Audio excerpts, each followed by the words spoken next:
Young fellas wearing number 26, not 21, but wearing 26. Young fellas is on for number 11 last time.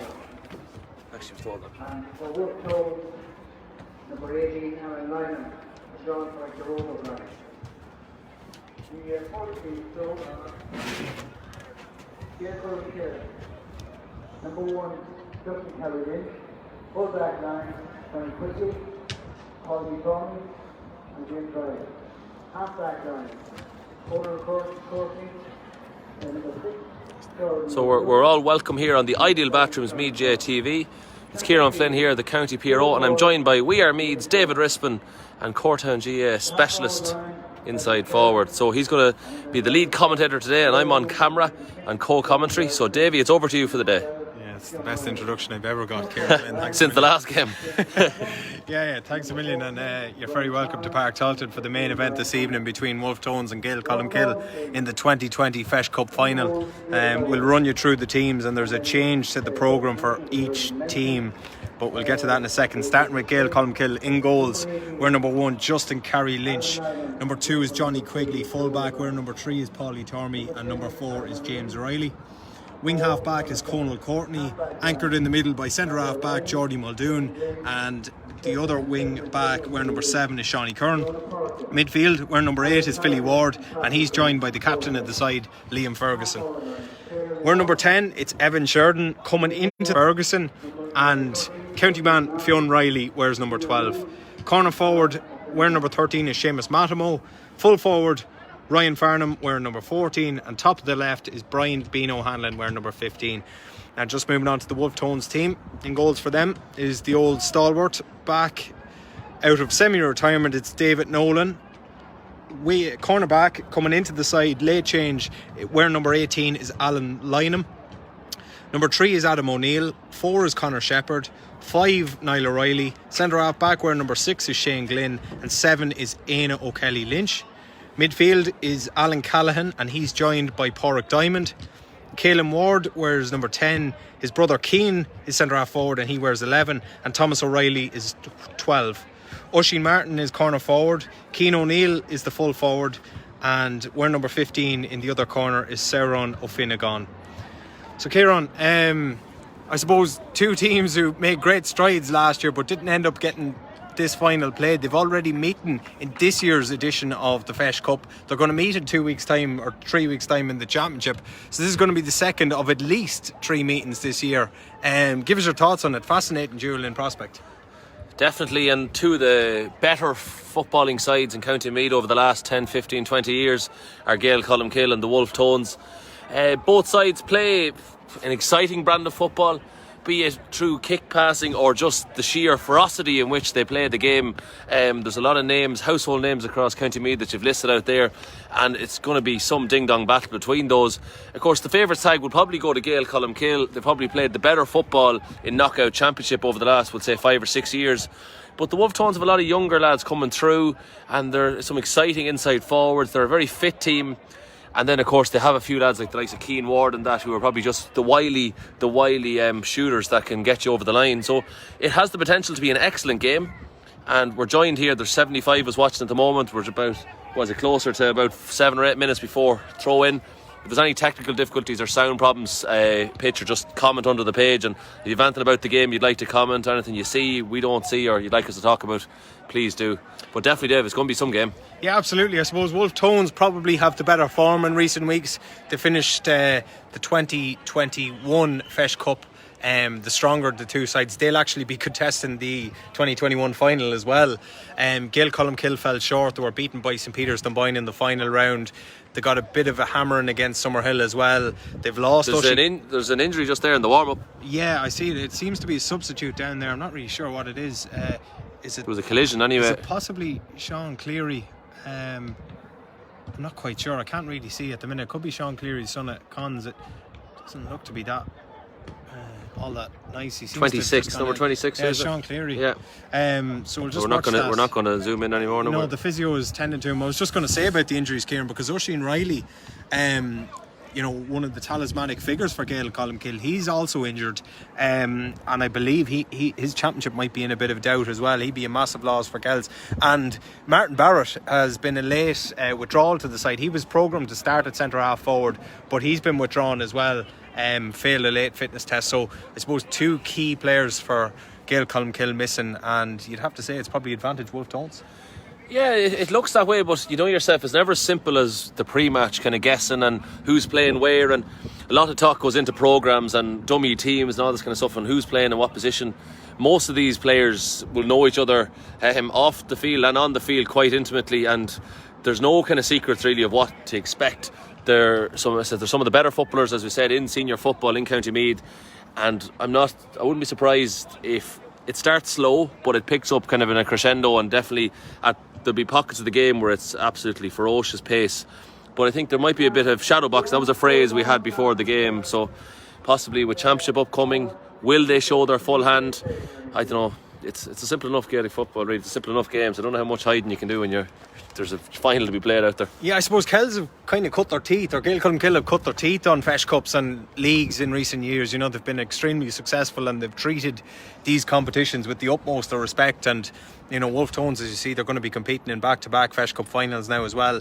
I think psychologically, as much as anything, it will be massive to get a win going into championship against the same opposition in just a matter of weeks. So we'll wait and see what happens.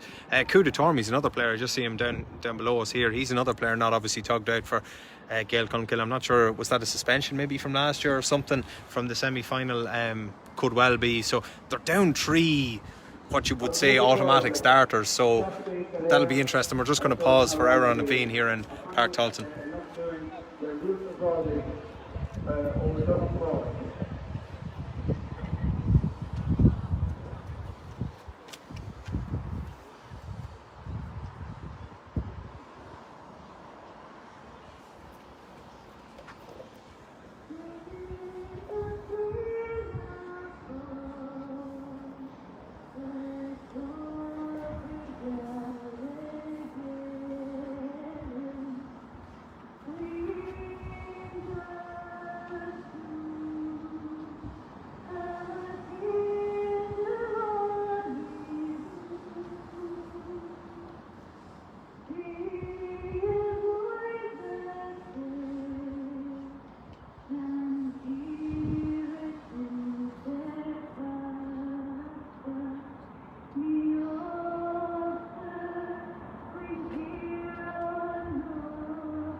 Beautiful rendition of Aaron Veen sung for us here, and sets the tone nicely. Good crowd in. I believe most of the 500 tickets available for this one have been snapped up.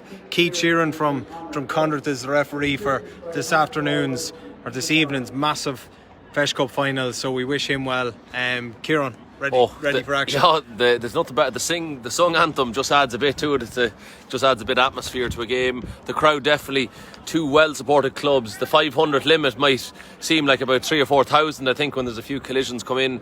And I think this really is just the hairs are starting to go on the back of my neck. It might be the breeze up here in the porch in Bartolchin, but I think it might be the anticipation of a good game of Gaelic football too. Absolutely. I suppose just to speak at the breeze, and it was a factor in our first game, the Cornabonia final from 2020, which Walters down 1 from a scoreline of 3-10 to 13 points. The wind is blowing into the town end, so the O'Mahony's end of the field. It's going to favour Wolfe Tones in the first half, so Gaeil Colmcille will be playing against it in the first half. Just interesting to note that Fionn Riley has gone into midfield. There's been a bit of positional changes. Seamus Matimo's gone to centre half forward. Fionn Ferguson's gone inside. And that's I think that's all I've spotted on the Gaeil Colmcille side. Liam Ferguson has gone to wing back as well, where he's going to be picking up Thomas O'Reilly. That could be a fascinating duel. I think that's probably a wise decision, because sometimes positions maybe are too much like played into part, but I think personnel, it's matchups is the big thing in the modern game now, and you want your better players marking each other. And also Geordie Muldoon, I suppose, county panellist, he's going to pick up former county star Cian Ward at centre half forward. So there's, I suppose, great duels and matchups all over the pitch no matter where you look, and they'll no doubt evolve as we go. And we're all ready to go just a minute or two after 7, and Keith Sheeran is going to get us underway imminently. Here we go. And we're underway, and straight away Gaeil Colmcille onto the ball and onto the attack, and it's Seamus Mattimo, the dangerous Seamus Mattimo, playing it right into Ryan Farnham. Very much a man in form at the minute, but he's been snuffed out brilliantly. Was that ball handled on the ground by Aino Kelly Lynch? Referee says no. He's got things going again. That ball slightly overcooked. Geordie Muldoon getting to it quickly. Big, I suppose, intensity early on in this game. First few moments, first few minutes, first couple of scores is going to be massive. Already that big collision which I said was coming, really the boot went flying in.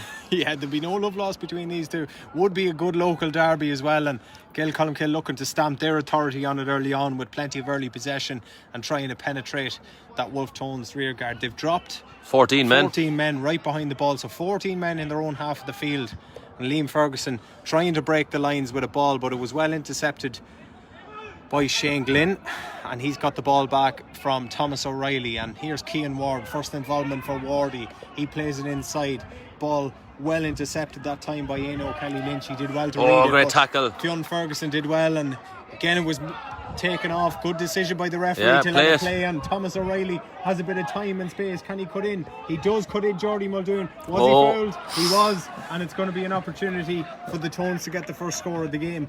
Looked as if the ball was getting away from him, but he probably was fouled, Kieran. Yeah, it was very clever play by Thomas O'Reilly. He just cut his man. He bounced the ball with about 3 or 4, we'll say, yards away from his man, and he cut across him, which made the defender have to tackle him.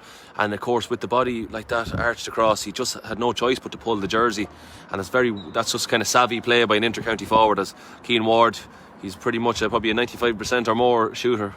Yeah, goes through his usual routine, little step back, drags the ball, couple of little hops, and he's probably done this thousands and thousands of times to devastating effect. And this one, he's inexplicably missed. Would you believe it? Well, that's just typical commentators. Of course, the two of us said how great he was, and then he just...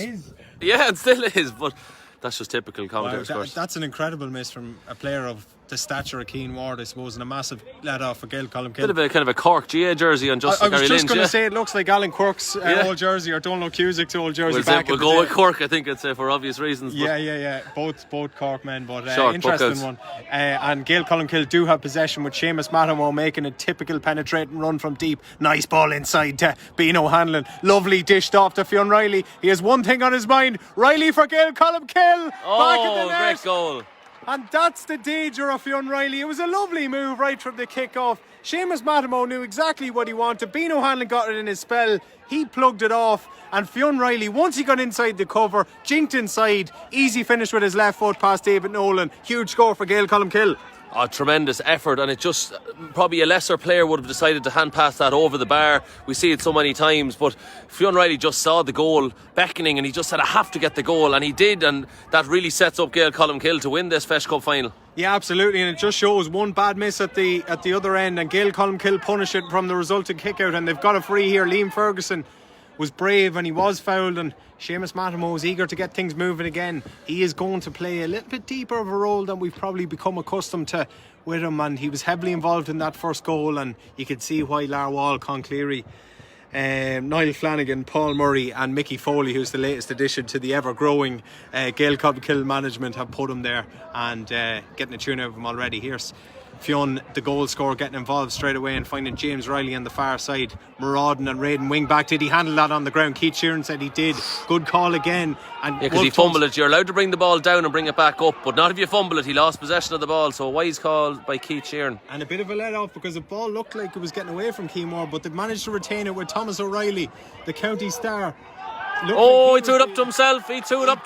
But again, I thought he might have been fouled just as he was doing that. But in fairness to Keith Sheeran, he's consistent with what he's doing, and he's not letting much go here. And Gaeil Colmcille are right up for this, and we kind of speculated, Kieran, about, would there be any shadow boxing or any kind of dummy teams or anything of the sort. I don't think there is. Both teams want this. No, definitely, and Seamus Matimo expertly opened up the defence for that goal. It was just came, as you said, from the kick out, brilliantly worked, so quick, and I think ultimately when Gaelic football's played at pace, it's a brilliant game to watch, and that's another great ball into the Beano. Yeah, and the Beano's moving well. He's got it on his left foot, not his favourite side. Does it bother him? Little 1-2. Matimo again involved, and it nearly worked. A treat once again for Gaeil Colmcille. They have goals on their mind today, and Wolfe Tones have been the highest goal scoring team in the Feis Cup this year. But Gaeil Colmcille are looking to give them a taste of their own medicine. They've got one already, and they look to carve out a second goal chance there, but Wolfe Tones survive. And here's big Alan Callahan. Another stalwart. I think he gets bigger every year, does he? Yeah, and the big mop of hair does as well. But he's picked out Conor Shepherd on the far side. He jinks it back inside to Adam O'Neill, the fullback for Wolfe Tones. Back to Callahan again. He switches the point of attack to another former county man in Shane Glynn. Shane Glynn, an ultra experienced defender at this stage, surveying his options, and Niall O'Reilly is the one he picks out in the middle of the field, the older brother of Thomas. Niall O'Reilly, about 26 years of age now, and puts an injection of pace, and he's got Porrick Diamond in on a lovely 1-2 inside. Wolfe Tones trying to goal, ball across the back, chance! And it's just put over the bar in the end. There was half a goal chance. I think Sauron O'Finnegan did the right thing at the end, because in fairness to Gaeil Colmcille, they got 3 or 4 men back on the line, Kieran, so he elected to just tap the ball over the bar. Yeah, I don't think the fist down in flight was an option. I think we've seen that done before, where someone tries to bat the ball down, and in fact it's actually saved on the line, so I think he was wise to catch and kick. So Sauron Finnegan, man, he played under 20s football for Meath. He knows what he's at. Justin O'Carroll Lynch, that was a very tight kick out just outside the D, now borderline 13 metres. But obviously that is the modern game. It's all very much what you can do in a short space of time. Yeah, absolutely. And this long ball has just gone astray, and Shane Glynn was the man picking it up. He's picked out Alan Callahan. Keen Ward dropping deep and caressing a ball with the instep of his right foot out to the side, and Thomas O'Reilly getting on the ball again. Looks menacing early on, Thomas O'Reilly. Gaeil Colmcille will no doubt be keeping a close hold on him. Keen Ward again involved, picking the ball on the far side, but again Gaeil Colmcille, plenty of men back, trying to minimise the options. There's about 11 or so at the moment, coming on 12. Yeah, Porrick Diamond's got the ball on the loop, and he's powerful runner. Put an injection of pace in. They're in again, but that was really, really well read by Paulie Tormey. Brilliant, I suppose, full-back play, leaving his full-back position to come and claim the ball and start an attack for Gaeil Colmcille with Philly Ward. He's played the ball inside. Seamus Matimo's got 1v1 with Shane Glynn again. Blister and pace as Matimo, but he's been wrapped up by Glynn. That's not stopping him. He's cut inside. Referee's playing an advantage. There doesn't seem to be an advantage accruing, and he's given the free, and this will be an opportunity. I think there was tackles around the neck, was there, Davey? It was, yeah, and it was a decent advantage, but there was nothing really coming of it. So Beano Hanlon will size up a free to re-establish that 3-point lead. We've played 7.5 minutes here. It's been all action all of the time. Gaeil Colmcille lead by a goal to Wolfe Tones points, so there's 2 points between the sides.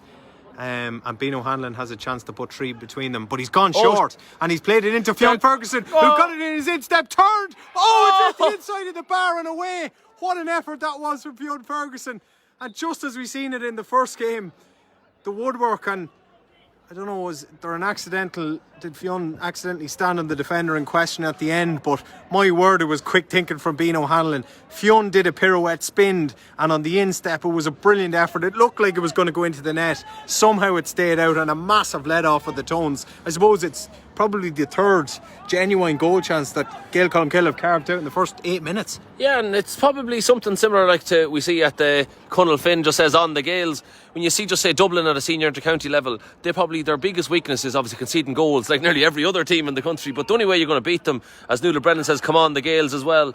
Basically, probably to beat the likes of Artoe to win a senior championship, you're going to need to score goals, and maybe Gaeil Colmcille are practising for that early on. Yeah, you got to go for the jugular. You got to win the game by scoring a lot early on. And by Jesus, are they going for the jugular? They've got another chance of a score here. Beano Hanlon on the loop, cuts inside, lovely ball, chance, fisted over the bar by Trigger, big Evan Sheridan. there was a goal on again for a second. Probably just not the right man in the right place, and he probably did the wise thing in fisting the ball over the bar. But they're going like a knife through butter through these Wolfe Tones defenders. There's at the minute. definitely a tactical message here that they're definitely going for goal. The Beano had chances to kick the free. He had the chance to kick a point there. There was space. He easily could have taken his point, but he was going for goal. It was definitely a tactical choice by the team. And Evershed probably just ran into trouble, so he wisely put it over the bar. Yeah, and they're dominating the kick out again. David Nolan not having too much luck in finding his own man from the kick out. As I said, he's out of retirement. They have got a new transfer in this year. Keane Farnan from St Ultans has joined them.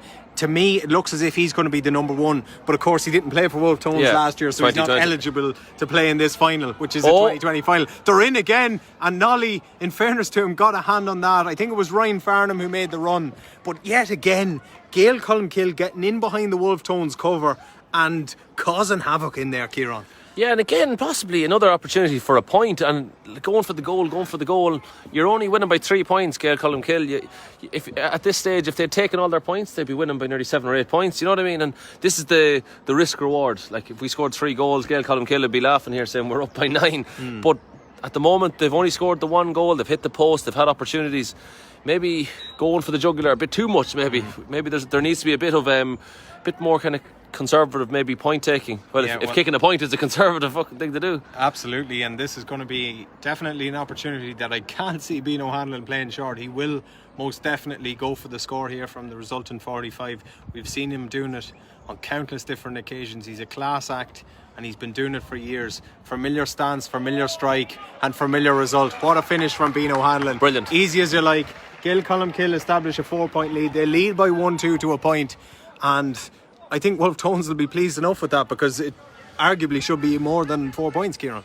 Yeah, all the attacks so far from the Wolfe Tones have been pretty much fruitless, bar the one score they have from Sarah and Finnegan, where they had a goal chance, like with Keane Ward's miss, and Thomas O'Reilly has been dispossessed twice going forward, and Porrick Diamonds ran into trouble, and we said Paulie Tormey dispossessed him. And you know yourself, it's just probably been the kick out is one thing. Nolan probably played a bit more traditional long ball out to the wings, and Gaeil Colmcille have won pretty much all of them, I think, at this stage. And that just needs to be changed. We saw that with the Cornaboyne final. Maybe Castletown weren't doing well with the kickouts early on. They changed to short game. Maybe the Wolfe Tones need to reevaluate their kickout strategy at this stage. Yeah, absolutely. And or they could just kick it to Keane Ward. But yeah, and Keane Ward nearly got it under a spell. It was a bit of a hospital pass, but Gaeil Colmcille got away from it, and they could start another attack. And here's Geordie Muldoon cutting in left and right. Lovely play by Geordie Muldoon. Advantage is there, and he's going to get a free in. He was held back by the Wolfe Tones defender in that case, and after 12 minutes, this is another opportunity for Beano Hanlon to put daylight between the sides. Yeah, at the moment, Gaeil Colmcille are definitely showing their senior football prowess in recent years, where they've been playing in the knockout stages, they've been playing in semi-finals and finals, and they really are truly showing it. The Wolfe Tones probably just, I don't know, are they missing something today, or what exactly? Something just maybe just there's the bite isn't just lacking. Maybe they've hurling on their mind next week. They're in a county final. Yeah. They've this year's Feis Cup to play as well, and of course the actual championship, as I said, for Gaelic football is on in 2 weeks' time. Yeah, and Beano Hanlon makes no mistake. He's got 2 in a row, and Gaeil Colmcille have won 3 on the board already. I suppose there's been a lot of talk about Gaeil Colmcille, about where they're at. You know, they took a couple of trimmings towards the latter stages of this year's Feis Cup at the hands of Summerhill and Dunboyne, and there was question marks about them, probably for the first time, Kieran, in about 3 or 4 years, to be fair to them. But by all accounts, it looks like they've turned up here with the right attitude, and they have set the gauntlet down to the Wolfe Tones, and they're dominating the kick out early on. I think, you know yourself, when a team like this gets to Park Tulchin and they're seeing this is kind of where they want to be playing their games, may just maybe change tact. And sometimes maybe these games, the tournaments like the Feis Cup, etc., have been probably downgraded in recent years, and they've turned into kind of pre-season tournaments, and maybe lads were being blooded. We don't know what challenge matches Gaeil Colmcille have been playing off their assigned fixture schedule.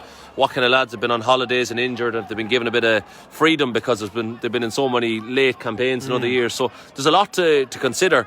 But at the moment, when we're looking at this game in front of us, they look like a team that's mad for action and mad for winning this Feis Cup. They absolutely do, and Wolfe Tones most definitely need a score. Can they engineer one? This is the wing half back, Aino Kelly Lynch. He recycles it back to Thomas O'Reilly. He cuts inside Liam Ferguson. Chance for Thomas O'Reilly. That looks good. That is good. Fantastic Great score score. from Thomas O'Reilly. Curled over beautifully with his right foot. Nice play from Aino Kelly Lynch, who I think is going to need some treatment now. He's gone down as a result of that. I'm not quite sure what happened. But could be soft tissue, not sure. Yeah, much needed score for Wolfe Tones, Ciara.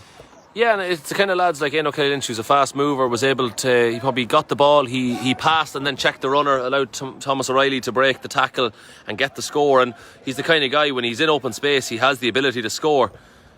I think that the kicker was just given there, I think, as the substitution is needed. So gone. I think it could be a hamstring or something like that, but he definitely won't be able to continue. So Wolfe Tones will need to make a substitute. He's just a passenger out there at the minute, Aino Kelly Lynch, which is a shame. He's a real talented player. And of course, he's one of the better hurlers too they have for the final next week. Absolutely, and that's another concern. But this one was given away by Gaeil Colmcille. Keane Ward did well to intercept Liam Ferguson's pass, and they can start another attack now themselves.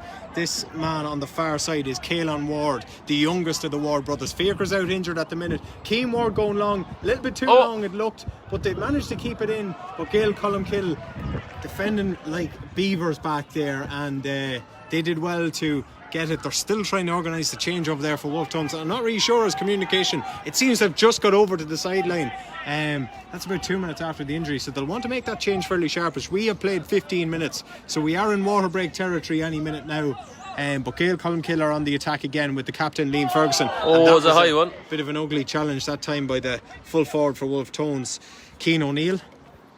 Again, the younger of the O'Neill brothers, Dan, should be back around for championship, I believe, which would be a big boost to the Wolfe Tones, former county man as well. So it'll be interesting to see when Dan is back.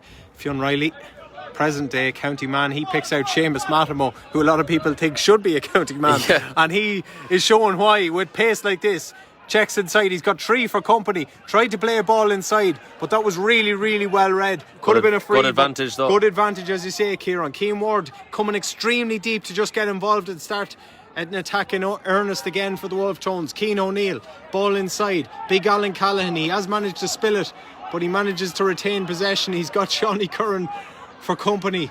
A man, a real incredible warrior, I suppose, for Gaeil Colmcille down through the years. Here's Thomas O'Reilly in that very familiar and natural style of his, bursting through the centre. Lovely ball to the inside, to the corner forward, who's really not caught that at all well.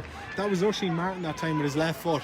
But a poor enough execution. Great ball. And Gaeil Colmcille can start the attack again with Beano Hanlon. He lofts the ball forward to his partner in crime, Seamus Matamo. Lovely ball with the instep into Fionn Ferguson, who has looked decent so far. Has that stayed in? Referee says no, it's gone high and just about wide, and Wolfe Tones can make that change. So Siska now.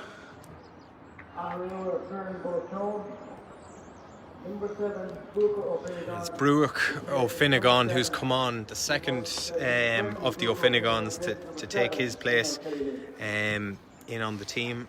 He's going to take the position of the injury-stricken Aino Kelly Lynch, and as Kieran says, that will mark the first water break. We've played just under 17 minutes. It is Gaeil Colmcille 1-3, Wolfe Tones 2 points. Kieran, I suppose your thoughts on the first quarter?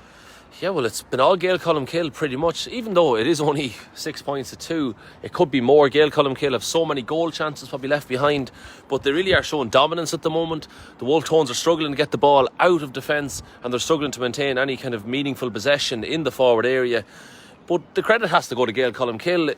Somewhat, we probably saw in the Cornaboyne earlier that there was a lot of unforced errors by Castletown. But in this, it's hard to say that Wolfe Tones are doing much unforced errors. You probably have to give credit to the Gaeil Colmcille team for basically pressing forward, moving themselves with pace, hand passing, kicking, kind of a lot of direct play, which I think is the key to success.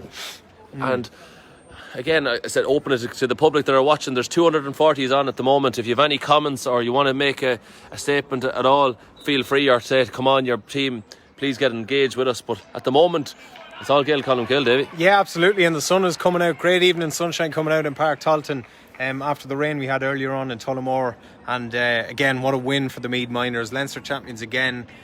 For the 4th time, I think, in 6 years. An unbelievable achievement by Cathal O'Brick's men. They'll go forth to the All-Ireland semi-final in 3 weeks' time against the Connacht champions. But presently, and back to Park Talton and brass tacks we are. The sides are back out and we're going to be underway very soon again. Be interesting to see. We've often seen these water breaks being momentum shifters or tide turners, I suppose. Can Wolfe Tones come out and get the next score? They will have possession from the kick out, but they've struggled to retain their own kick-out so far. Yeah, we've seen probably a lot of long kick-outs, and again, they usually end up in a 50-50 in a lot of cases, so there's no real options. If you look, you can see the full back line are not looking for anything short at the moment. The wing backs are not really showing, so Nolan has probably been required to go long. I presume that is strategy. It's not just something that they decided here today, but at the moment Gaeil Colmcille are winning those kickouts, and I think they're putting them under severe pressure. When you don't have possession of the ball, you're doing a lot of chasing of it. They are indeed, and David Nolan once again elects to go long, and we're just seeing repeat.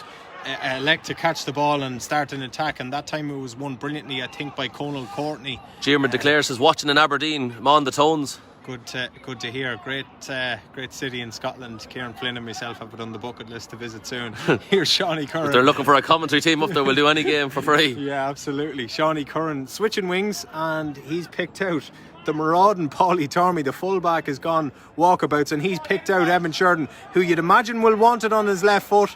He is very left-footed. He goes back outside, and he picks out Beano Hanlon. No damage done from a Gaeil Colmcille point of view. Beano with the left foot picks out a pass to Shawnee Curran, who's reverting back into type.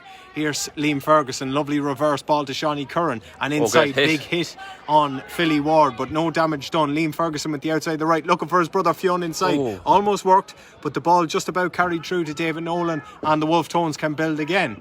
Corner forward, Oisín Martin. JMB declares says, give me a shout, lads, we'll look after you. So maybe we'll keep that in mind. Absolutely. We'll be in touch. But Gaeil Colmcille have won possession back yet again. Wolfe Tones struggling to get out of their own half at the moment, and Seamus Matimo trying to get something moving for the Gaeil 13 Colmcille. men That's inside the 45. Really uncharacteristic pass from Liam Ferguson, which has gone astray, and there is a chance of a break here. Full forward for Wolfe Tones. Just an aimless kick away though. Desperate. Really shocking pass, and again it's very easy for Gaeil Colmcille to come out of defence with the ball. Great to see Johnny Quigley back. I know he had awful injury trouble last year, ended up missing the latter stages of the campaign. Great player, and his recovery has gone extremely well. Seamus Matimo trying to play a ball inside, and that's a brilliant mark by Beano Hanlon. Those two have a telepathic understanding, and Matimo picked out Beano. He put up the hand, he took the mark, and surely he will convert to make it a 5-point game. Well, he can't go short because he can't get any closer to the goal, so we're fairly sure he's going to take the point, and I think he just did. He just did indeed, Kieran, and they have established a 1-4 to 2-point lead. We have played just under 20 minutes in this first half, and so far so good for Larwell's men. It's all gone swimmingly well. They'll be pleased. The breeze has died down to a large extent too. Wolfe Tones did have it in the first half, but it's gone fairly calm and settled just now. Lovely evening overhead after all that went before. So David Nolan once again with the kick out. Can he pick out a Wolfe Tones man? It's been a big problem thus far, and he has. What a take that was by the big full forward Cian O'Neill, and he's trying to pick out Cian Ward trying to get on it, and Cian Ward using all of his experience and soccer skills to dish that ball aside, and there's some big hits going in and around the place. Advantage is called. Advantage is played, and Wolfe Tones trying to make best use of it with Alan Callahan. Quick hands to Oisín Martin cutting inside. Can he have a better finish this time? You bet he can. That's a lovely score from Oisín O'Neill. Oisín Martin rather, and he's got Wolfe Tones' third point, and a badly needed one. It reduces the deficit to 4. 1-4, 3 points. Definitely the Wolfe Tones are running at angles and probably cutting across, checking runners, moving the ball quickly. I think it's definitely something to do. Like too much lateral play or too much straight play, you need to cut at angles to break these defences down, and that was much better by the Wolfe Tones. Yeah, and good to see Darren Gibney watching in from Kerry. That's his new home at the minute. Fear not Moyle though, he will be back at come the on weekends. Kerry, as he says. Yeah, he's turned into a Kerry man now. But Wolfe Tones are on the attack again. Nice ball inside. Cian Ward with a chance. He went for goal. Was it a foot block? No. Referee says no. The foot block is to impede the kicking foot, so definitely didn't impede it. Oh, what an effort that is. My word, what a score from the corner forward, Sauron O'Finnegan. That is the score of the night, Kieran Flynn. And we have a 3-point game.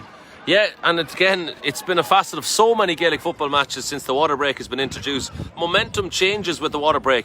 We don't know if it's something just through momentum or it's tactical awareness. Something in the water? I don't know, maybe it's just, why is it always one team that's losing always does better? We don't know, but it just seems to shift momentum. It's definitely something that needs to be analysed, and hopefully it's something that doesn't survive the current pandemic, etc. But I don't like it. I'm not a fan of it because it definitely alters the game. A superb kick out from Justin Carey Lynch, one of the best traits and characteristics of his game is how direct he could go with them. And the ball ends up with Fionn Riley. He gets a point. He's got 1-1. And Gaeil Colmcille reply in kind with a superb score. 4 between them, 1-5-4. We're getting exactly what we hoped for before the game. It's a quick game, a lot of good positive interaction. People are moving off the ball, people are moving on the ball, and it's just showing probably the best parts of both teams, that they're very skillful players, able to kick, able to move direct. And at the moment, for the 271 watching, you're not going to get much better entertainment. Yeah, and we've got about 500 spectators here as well at the ground, which is great. It creates a bit of atmosphere, and hopefully we may well have even a few more come championship. But Wolfe Tones have managed to retain their own kick out, and they're looking to try and make best use of it. Ball off the shoulder is to Thomas O'Reilly. He's been chopped and changed, and can he get out? He has managed to get the ball out just a little bit ahead of Cian Ward. Can he get the ball under a spell? He's got Geordie Muldoon for company. Cian Ward with the effort. It's a bit wild though, and it's going to land out around the O'Mahony's clubhouse and to the right. Somewhat ambitious. I think you could tell he had to cut back on the right, but the avenue of attack just wasn't there. He probably was well to recycle it. But again, who am I to tell Cian Ward how to take a shot, because he scored about 10,000 points, I think, in Meath football. So just at that time he probably was too ambitious and too aware of his own abilities. Absolutely. And Justy Carey Lynch electing to go short this time to Johnny Quigley. Johnny Quigley reverts back to Paulie Tormey. He picks out Liam Ferguson, and Gaeil Colmcille go into their passing pattern through the hands.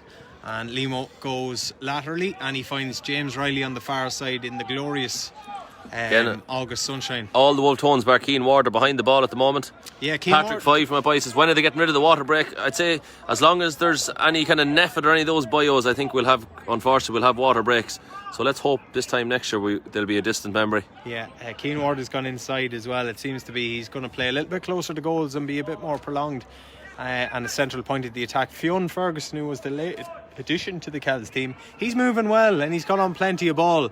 He's picked out Conal Courtney here, who's gone good to ground, tackle. and Wolfe Tones have won the ball back. That's a big turnover, I suppose, psychologically as much as anything, to just get hands on the ball, but they need to try and get the ball moving quick and make best use of it. And with Thomas O'Reilly, they have every chance of doing that. He picks out the cornerback, which is Conor Shepherd. Conor Shepherd to Shane Glynn, and Shane Glynn passes the ball into the central area again, and Wolfe Tones can move it across the field. This time it looks like Niall O'Reilly, the older of the two O'Reilly brothers. He passes the ball on in turn. Chance shaping up, lovely dummy solo. Definitely shaping. Shops and milk. And the final effort comes in from the corner forward, Oisin Martin, who raises his second white flag of the night. And we've got a 3-point game, 1-5 with 5 minutes to go to half time. Yeah, Oisin Martin has come into the game. He probably at the start was looking a bit kind of distant. He was he moving a lot around the play, but wasn't directly involved. And since he's kind of got his ball in his hand, he's been very lethal in there. And I think he's definitely one to watch. Now, Gaeil Colmcille are probably, as you said, Lar Wall and his selectors are probably devising some tactic of negating his effect at the moment. Yeah, and it was the first score of the game, which was the goal for Fionn Riley, and that is all that separates the team presently as well. Here's Ryan Farnham, perfect ball, but brilliantly intercepted by Conor Shepherd. My word, he had to get it because Beano Hanlon was gone. Big hit there between the two county great tackle. Fionn Riley and Thomas O'Reilly. Oh, the job. And Fionn Riley is the man who got it. He plays the ball into space. Ryan Farnham with the chance. Great score for Gaeil Colmcille, and a brilliant turnover, which all spurred here from Fionn Riley, Kieran. Brilliant. Like we crave it in as supporters of Gaelic games, the physical contact, excellent shoulder charge by both players, great physical, robust challenge, and then Fionn Riley uses his dexterity and skill to get down and jab it up to himself. Excellent pass in and lovely over the bar. What more do you want? Absolutely re-establishes that 4-point buffer for the Kells men. And David Nolan has the kick out. We've got 4 minutes of normal time to play before the first half interval, and that one's gone astray. It really hasn't gone to anyone in particular. Well, it's gone to Evan Sheridan, and he no one in the purple though, completely unopposed, and he's picked out Seamus Matimo, always surveying the options. Ryan Farnan, who's come into the game, can he kick back-to-back scores? He struck it beautifully. What a score from Ryan Farnan. 2 in a minute for him, and Gaeil Colmcille lead by 6. Again, a lot of the ailments for the Wolfe Tones are coming from the kick out. Absolutely, yeah. The ailments coming, they're not getting possession, but that's even worse than 50-50. That was 100-0 against you. It's just not something that Nolan will be renowned for. His kickouts are normally considered quite good. That's definitely going to be a Wolfe Tones free. Definitely Keith Sheeran was just surveying his options before blowing the whistle. Yeah. But they're just struggling to get the ball out of their own half. They do. Niall O'Reilly is looking for a long one They're here. good when they have the ball, but they just don't have enough of it, I think, at the moment. Yeah, and possibly, as you say, maybe something like a short kick out. We've seen it in the first game, a little bit of variation. Changes as good as the rest, but they managed to keep possession here and look to be a pull, but lovely flick up there, my word, from Thomas O'Reilly. He just said, when Fionn Riley did it to me, I better do it myself. But he's got plenty of company. He's tried to pick out Keane Ward inside, but that was 45, it's it. defending by Johnny Quigley, and it is going to be at the expense of a 45. But they're not giving Wardy any space or time in there. No, and Tomas O'Reilly on the sideline, he didn't really have many options. He jabbed it and he ran. He was probably being chased by 3 or 4 Gaeil Colmcille players. He played it probably speculatively across to Keane Ward, and Keane probably played the man, kind of hoping that he'd get something out of it, and he got the 45. There was not much else he could do. But Keane Ward has the ability to score directly from a 45. We've seen it for so many years. He's able to do it. So they do need the score. Like, it's 1-7 to 5 points. There's 27 and a half minutes gone. The Wolfe Tones are having less of the possession, and they really want to be able to score more. That's simple as that. Absolutely, and as you said, this is a big kick in the context of the game for Keane Ward. Slightly to the right, but again, with his style, he tends to kick the ball head on. Yeah. It won't be a major effect on him because he does tend to arrow the ball as opposed to curl the ball in. So let's see what he can do with this. Still one of the best in the county on his day from dead balls. Wardy strikes it, and it's gone way left, and it's gone way wide, and Wolfe Tones needed that. There's 5 points between the sides. We have 2 minutes left of normal time to play in this first half, and Gaeil Colmcille are, dare I say it, in cruise control. Yeah, and it's shown a lot of patterns on the first game where Walterstown, even though they might struggle at times, they were always just that arm's length ahead of Castletown. And at the moment, Gaeil Colmcille could possibly say the same. As much as Wolfe Tones are threatening and they're dangerous, Gaeil Colmcille just are having that arm's length feel, and they're just slightly the better team when it kind of comes to the important moments. Yeah, and they've probably one of the first kickouts that they haven't won. Alan Callahan did well to claim that and win the free, and Wolfe Tones have it again. They go centrally again. This time it is Niall O'Reilly getting caught up in a muddle of Gaeil Colmcille players, but using his strength and physical prowess to good effect and winning the free. Keane Ward has come again extremely deep to get on the ball. Niall O'Reilly elects to switch the point of attack with the outside the right boot. Brilliant ball to Conor Shepherd. Conor Shepherd going forward at pace. He picks out Keane Ward. Keane Ward trying to spread the play, and he does that quite effectively to Niall O'Reilly once again on the far side. Always a good man for a score. Cuts inside. Brilliant. That's good football by Wolfe Tones. Niall O'Reilly, and they like that. Wonderful score. Probably their best work score of the half, you'd have to say. And by Jesus, did they need it, and they got it. 1-7 to 6. Yeah, some excellent play off the shoulder running, very difficult to stop. No matter what kind of defensive system you have, you can't impede a runner at pace. And really, the O'Reilly there, Niall O'Reilly, just flew and he couldn't be stopped. Well, again, Keane Ward probably orchestrating a lot of the play just outside the 45 metre line, changed the vein of attack. He actually ran away from the goals, turned right, but did kind of a pirouette turn and opened up a lot of play, kicked out to the wing, and Niall O'Reilly did the 1-2 with Oisin Martin. An excellent score. Yeah, and I suppose we are entering injury time. We have played the 30 minutes.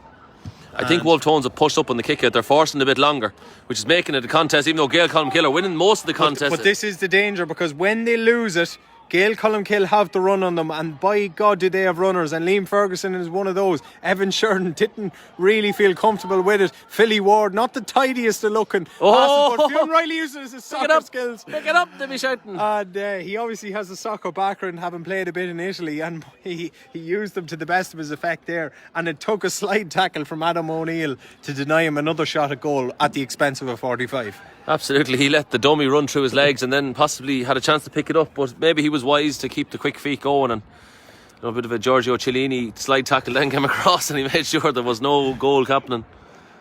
Yeah, absolutely. Giorgio Cellini wouldn't be lost on a GA pitch, I would have said. No, I'd say he'd be well able for it. Yeah, but Bino Hanlon stepping up. He has 100% conversion rate from his frees and set pieces so far to date. He's got 145, he's got 1 free, and he's got 1 mark. Can he make it 2 45s, 1 free and 1 mark? And you'd imagine this may well be the last act of this first half. Bino Hanlon for Gaeil Colmcille. Please respect the kicker, you know. Very quiet here in Partalton. Not as clean as the strikes, and No. it's gone to the right and wide. So Simon Cahill just went here, Copenhagen, Gaeil watching here on the town. yeah, Simon Cahill, a big Gaeil Colmcille supporter, never misses a game. Living in Denmark, hope you're well, Simon. And yeah, we've played 32 minutes, so it's at the discretion of referee Keith Sheeran how much longer he wants to play. 4 points between the side. Probably one 1-7 more to attack, 6. I'd say, because the whistle is... It's in his mouth, is it? No, we might get one more attack. David Nolan. No. And he has decided to blow it up. So half time in Park Talton. Very entertaining 2020 Feis Cup final. That Gaeil Colmcille lead by 4 points, courtesy of that early goal. It was a stunning goal and really, really well worked by Fionn Riley, Bean O'Hanlon and Seamus Matamo, with the former finishing to the back of the net. And 1-7 to 6 at half time. Kieran, I suppose your thoughts on it? Well, Conal Finn gave the first thought. He said Jesus Davy or some jinx, so I won't get into personal matters, but I just gave Bean O'Hanlon the respect he deserved with the 45. So the commentators, of course, it's happened to better commentators and probably not as good a footballer. I say Beano's one of the best, so in fairness to him. But yeah, when you ask me how I'm thinking about how it's went, like it's 1-7 to 6. Gaeil Colmcille have definitely been the better team. They're flying it, but again, as much as I said the Wolfe Tones are at arm's length, they're still there. You can't show them any disrespect. You have to keep playing hard football. Gaeil Colmcille probably, again, they've tactically went for goals at nearly every opportunity, sometimes to their detriment. So it's interesting to see, will the tactics from Lara and Co be to continue the way they're going? Will they be told maybe take a step back, take your scores from distance, or take the easy option? It wouldn't be like Gaeil Colmcille to take the easy option. They like a bit of difficulty and powering through the hard stuff. So I don't know, second half I would expect more of the same and probably even more excitement. Absolutely, yeah. And as you say, Wolfe Tones have been the goal specialists so far in this year's Feis Cup, so they might just need to create a goal chance for themselves. They did have one, what you might call half chance in the first half, Kieran, when they got a point from it, but Sarah Finnegan was the ball just hung a little bit too long in the air for him to really get the desired connection. Yeah, the ball came across, and probably the fact that the Gaeil Colmcille defenders had retreated to the goal line meant that the fist option in the air wasn't really there. So Saron was forced to catch and kick as opposed to possibly go for the low goal shot. But he scored a great point, or did he get 2 points? I think so. 2 points, yeah. He got one excellent score, and he's been dangerous in there. Thomas O'Reilly has been fighting good stuff with Jordy Muldoon. He's been there with Fionn Riley with the excellent pickup. Thomas O'Reilly got a great pickup. There's been great battles across the field. There's some great matchups. So like for the 200, 250, nearly 300 people watching at some stages, it's been an excellent game of football. And I really think like it's only a matter of, will those guys who are injured, like for example Marty Barrett, will he feature at all? I wonder. Probably not. Probably not today. I wouldn't have said no. Like the bigger picture, as you said earlier, will be the championship, which is only a couple of weeks away now. So I think that has to be the priority. Just looking down through the Wolfe Tone side, Tom Gavigan was a man that came on against Simonstown a couple of weeks ago, scored 3-2 on the night. So he's definitely an option off the bench. Dan O'Neill is listed on the programme too, so he would certainly be a player that could come on and influence it. I believe Fiacre Ward was injured. He is listed amongst the substitutes. Then you have the old war horses, Stephen Shepherd and Niall McLaughlin. If you want to call for experience and call for the cavalry, those are your guys. Absolutely, but again, is the idea of the championship in a few weeks the priority? I know some of these lads have Feis Cup medals, some of them don't.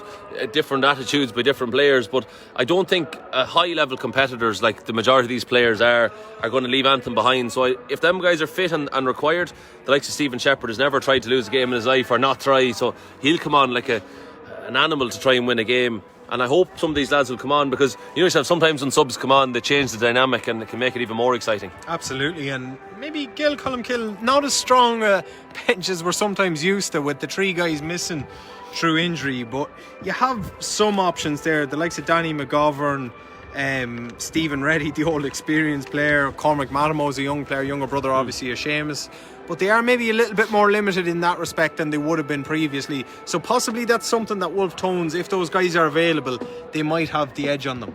Absolutely. And just said Linda McDonald has, I think, come on the Gaels, great to be back watching games, sunshine and woohoo. So it's great. The sunshine, it's gone down again here in Partalton, so we've noticed when it's been a bit colder the wind has picked up somewhat. So hopefully conditions don't affect too much, but yeah, the depth maybe of Wolfe Tones tonight could be there. I'm not sure. Is it unlimited subs or is it 5 subs tonight? Because last year's Feis Cup, I think it was actually 5 subs. Yeah, because the competition had started. Yeah. I think with not unlimited subs, so I think it is just normal. So this year's Feis Cup now was unlimited subs, I think, wasn't it? Touching Cup, I think it was. Yeah. So we weren't in a position to have unlimited subs. No, but we're bringing on the same fella 5 times maybe. But so it's interesting to see. Don't fix it. So it'll be interesting to see what the tactical changes are. It's always like, what shifts can you make? What matchups can you change? At the moment, Gaeil Colmcille are definitely in the ascendancy. But it's never, Gaelic football's not that simple. You can't just continue on. I think that was possibly Castletown's greatest failing in the previous match, was where they probably played too long in the game with the same strategy or the same kind of instructions. So maybe it'd be interesting, will Wolfe Tones change tact, or maybe is it just a simple intensity factor? Gaeil Colmcille are slightly more intense at this moment in time. Yeah, potentially, and they will have that breeze, which has just picked up, as Kieran said, in the last few minutes. So Gaeil Colmcille will be playing with that in the second half, which would enable the likes of their long-range shooters like Matt O'Hanlon and Ryan Farnan possibly to get a couple of scores from distance. And Gerard Brady agrees with the synopsis we've done here, with great experience on the bench with the Tones, and it definitely could pay providence for them. Just a matter of, again, some of these lads are playing hurling at the weekend. Will they be saved for that, or will they be saved for Gaelic Championship later in the month? It's interesting to see what will happen. But as we see now at the moment, the Gaeil Colmcille subs, there's no warming up in the field. The Wolfe Tones subs are getting the football in. Maybe there's a few more of them coming. Yeah, I'm not sure what the dynamic is. Possibly, are they on the back pitch or are they all in the huddle? That's interesting. Something you don't obviously see too often. But the Wolfe Tones players are out getting a kick about. Gary McGovern just down underneath us is really forensically analysing the Wolfe Tones warm-up. Interesting to see Gary, an absolute hero and a stalwart from the Gaeil Colmcille club, doing his... Or he just looks like an old bowl child that's been put outside the railing and he wants to play inside. That's what they did as well, and he's definitely doing his homework though on the Wolfe Tones substitutes. He's a great character, is Gaz, and a proper GA man, a proper Gael, I would have said. Absolutely, now, and he was regaling us with some insider knowledge before the game that we couldn't possibly put on a live stream, but definitely if you ask him, you'll get the info. Yeah, so it won't be long, and Keith Sheeran is back onto the pitch, as are his umpires, so they've had their cup of tea and they're mad for action again, so it won't be long until we're back out, and Gaeil Colmcille, I think, are ready for road once again.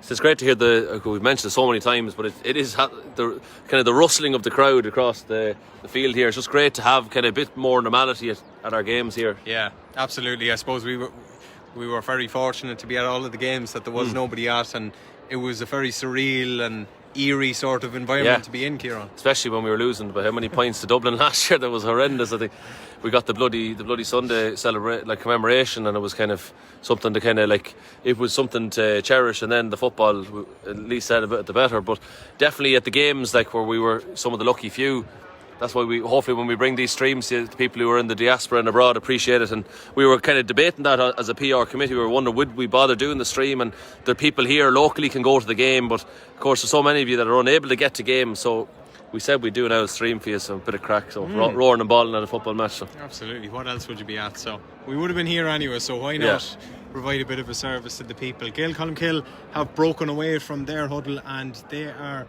lining out again. Don't see any subs yet. The start of the second half. No, I don't see any changes in personnel either. Wolfe Tones are just dispersing as well, so we'll keep an eye out for any changes at the start of the second half. As we said already, Wolfe Tones probably have the little bit more experience on that bench, but it'll be more of the same from a Gaeil Colmcille standpoint. They'll want to start at the start of the first half, and Wolfe Tones will want to come out and try and make a game of it early in the second half, Kieran. Definitely, the impetus has to be with the losing side at half time to come out with something different, be it the intensity factor, be it something tactically, a change of position. You can't let it fester kind of what you were doing to go down by 4 points. You have to change something. You have to get the first big tackle in, get a turnover, get your hands on the ball and dominate for a few minutes. You can't let... The worst thing now for Wolfe Tones would be to let Gaeil Colmcille get possession of the ball, screen across for a few minutes, a bit of a hand pass across and get a point, and kind of set a kind of a tone. So I think the Wolfe Tones will want to score early. They want to make a hit, get a tackle in, maybe put some lad on his backside and just kind of lay down a marker of what they intend to do for the 30 minutes. So Dave, I'll hand it back to you. We're ready to hit the second half here now. Yeah, Cian O'Neill going into midfield, partner Alan Callaghan, Pádraig Diamond going to wing forward, Cian Ward going in full forward, and Cyril O'Finnegan is out on the 40. They're the few positional changes I can make out anyway with Wolfe Tones, who have won possession from the throw-in, and Alan Callaghan has the ball, trying to make things happen. He's going to go long and direct with the outside of the right boot, trying to pick out Cyril O'Finnegan. That was surely a push in the back, no? Only a little push, I think. Or was he trying to buy it? Possibly, but Jordy a little bit of both, I think. Needless to say, did a good job and won the sideline ball, and he's eager definitely to get the wind. Can you again. feel there's a bit of cold in the air that David's picked up that wind again? It has indeed, and Jordy Muldoon again looks physically like he's bulked up as well. The benefit of being in with Meath for a year, though he didn't play all that much football, was strength and conditioning is important. Plagued with injuries, yeah. It seems to have made a difference to him. But on the ground is right. On the ground, and Niall O'Reilly, stealing a few yards, finds his brother Thomas. He passes on in turn to the very exciting and dynamic Oisín Martin. He's been good so far. Can he cut in on his left foot and get another score here? He goes back, he finds Cian Ward, he'll have a go off his right foot, doesn't strike it at all well, and just see Carrie Lynch can emerge from it. Uncharacteristic, did with the free in the first half as well. Very unlike him. Very unlike him is right, and that was a good opportunity for Wolfe Tones to get the opening score of the first half. Now Gaeil Colmcille go down the other end in the space of seconds with Seamus Matammo. On the turn is Fionn Riley. Lovely intricate ball. Beano Hanlon has got it. Hanlon with a chance. Oh! Chance. Advantage. No! It's been put into the back of the net by Conal Courtney, but the whistle was already blown by Keith Correct Sheeran decision to award the penalty though, definitely. for a foul on Beano Hanlon, who has stayed down, which will be a massive concern to Gaeil Colmcille supporters up and down the country and all over the world, you'd have to say. He doesn't look in too good health at now, but yeah, he was definitely foul, Kieran, I think. Definite penalty. Keith will probably, in hindsight, he'll say, I should have just let the whistle, the advantage, just go a tiny bit longer and let the play develop and play itself. But he definitely yellow card. I don't think there was a deliberate trip, so I think that was probably the right decision. It was just probably a pull back or more like kind of a tumble or whatever you want to call it, rough play of some description. But he did scuff the shot, and in fairness, David Nolan made a great stop initially, and then Conal Courtney came in behind him. Fionn Riley is the man holding the ball. There will be huge concern here for Beano Hanlon. I'd say it'd probably be wise to take him off regardless. We talked about the bigger picture, I think maybe. Yeah, absolutely. It looks to be his left knee from what I can see here. It's very hard to make it out, but he is slowly but surely and gingerly getting back. He's not the kind of guy to stay down though, for sure. No, absolutely not. And he, as he said, he's trying to put a bit of weight on it, but that left knee doesn't seem to be taking that much pressure, and you just hope that it's kind of like a collision injury, like an impact injury, and you hope that it's just impact, because hopefully it was an impact, not a soft tissue thing. So he's walking away gingerly. They're going to give him every chance to continue, but presently I suppose bit of a dead leg, Riley good luck for it, isn't it? is going to step up for the penalty. Normally it would be Beano Hanlon, assuming penalty duties, but as I said, Fionn, with the benefit of a soccer background, he's got a goal already. He's got a goal and a point. He's got a chance to get his second and really put Gaeil Colmcille's name almost on the Feis Cup trophy for 2020, and he slots it away brilliantly. He sends David Nolan the wrong way. Even if he went the right way, Kieran, I don't think he was getting near that. Hey Mambo Italiano, I think that was going in no matter what. I think you're dead right. Absolutely wonderful strike of a ball. I think the penalty duties might be residing with Fionn Riley for the rest of the year. Yeah, and there's going to be a change for Wolfe Tones, and I think Stephen Shepherd, one of the aforementioned experienced campaigners, has come onto the field for Wolfe Tones, and in place of number 10, Caelan Ward, the youngest of the Ward brothers. So Beano Hanlon, where's he residing? So in the middle of the field, he's just kind of coming at the ball. He's just the first. He's going to play as a bit of a floating midfielder. And he gets the ball immediately. He does. That's one thing about Stephen Shepherd, is he's an excellent ball winner, just knows where to be, right place, right time. Beano Hanlon has stayed on. He's just jogging around. We'll keep an eye on him for you. You definitely won't take your eye off him now. That's for sure, for too long. But Wolfe Tones have a massive uphill task ahead of them. Cian Ward getting on the ball. He finds Thomas O'Reilly. Gaeil Colmcille 2-7, Wolfe Tones 6 points. And another huge moment at the start of the second half, just as it was in the first half when Fionn Riley struck for goal. He's repeated the trick at the start of the second and given them a brilliant chance of going on to win the Feis Cup. Alan Callaghan picks out Cian Ward, thought about it on his left, goes back on his right. Get about 14 Gaeil Colmcille men in that 45 zone. Yeah, picks out the substitute. And Shane Glynn, my word, I think that was a shot. But Stephen Shepherd, my word, what a take. And was surely dragged down. And a free in though, yeah. I think there was a couple of fouls there. I don't know, the first one I think he was playing the ball. I think there was kind of an honest collision, but that's 100% a free. Yeah, loose connection there in the end. And as it turns out, the guilty party, I'm not sure who it is on the ground, who's actually come off worse than Stephen Shepherd has. But again, this will be a chance for Keane Ward to, I'm not going to tempt fate again, Kieran, but surely to reduce the margin down to 6. Yeah, you'd like to think Keane Ward, he has the utensils to score this. Stephen Shepherd has made we talked about at half time about the possible impact of the substitutions, and Stephen Shepherd has come on, he's got the ball twice, and he's been there, and he's set up one of the scores through his belligerence and just ability to get in and fight for the ball, and just he doesn't accept anything, only the best, and he's one that you want to watch for the whole time. Yeah, for sure. And to the best of my knowledge, I think that's Keane Ward's first score of the game. Yeah. Great possession. 6-point game. That was really, really well. Bruach, I think, won by Bruach O'Finnegan. Yeah, not the biggest of men, but did well to get up and win it. And he's involved again here. A bit of a body check potentially. I don't think it was though. Goes again to Bruach O'Finnegan. He thought about the shot. Instead, he thought better of it, and he's picked it inside to Oisin Martin. Martin going getting for the inside. net. Chance. Oh, was he fouled? Good tackle. No. Cut back. Still going, Oisin Martin, and yeah, I think he overplayed it. Out, overcarried it. Oisin Martin just run out of road, and good tackling from Gaeil Colmcille. They lead by 6, 2-7 to 7 points. We played 6.5 minutes in the second half. James Riley underneath the terrace, underneath just below our vantage point on the ball. He goes back, checks one way, goes the other, ball inside to big Philly Ward. And Philly Ward's giving that away. Really, really poor from him. And good hit. Can go forward again. Good hit, as you say, Kieran, from Shawnee Curran, and then but a bit of a drag then after it. Surely that should have been a free to the Wolfe Tones. I would have said no. Oh, he didn't give it. No, he's given it for over carrying, I thought. And well, Shawnee Curran up to his usual tricks. Well, Shawnee Curran, it was a great hit, but I think he probably dragged. He dragged him a bit. The second one I thought was high, and I was sure he was going to give the free. Well, I didn't think anything of it because I'm watching here on the camera. I couldn't see the referee. We don't just have the benefit of action replays either, so you'll have to watch that one back later on if you want another chance to look at it. Seamus Madamo, first time we've really seen him involved. Bean O'Hanlon, delighted to report, is back in full working order and moving well. Fionn Ferguson just needed a moment to Bean O'Hanlon. Seems to be none too affected after that scare, you'd have to say, for the penalty instant, and he's got the ball back here again. Just on thinking about keeping possession. Make space was the call there. He goes back out to Liam Ferguson, who collects it and will look to change the point of the attack. He goes across. Good tackle in there by big Porrick Diamond. That's a big hit. Yeah, but probably a frontal charge all the same. Frontal charge is right, and Conal Courtney looked to play it short, but I think he took that from the wrong position. Yeah, he was too far, but 20 yards forward, or not quite, but definitely not the right spot. So it's going to be a free for Gaeil Colmcille, and I would suggest this is in territory. When you look at the little breeze behind them, I think Seamus Madamo is the man holding the ball at the minute. That wouldn't be exactly out of his range, so he may well have a go at the Beano's not looking at, he's not interested. Yeah, just now. So Seamus which means he'll probably get the ball off Seamus. Yeah. I think he is looking to go short. Yeah, he looks like he's in a passing kind of set.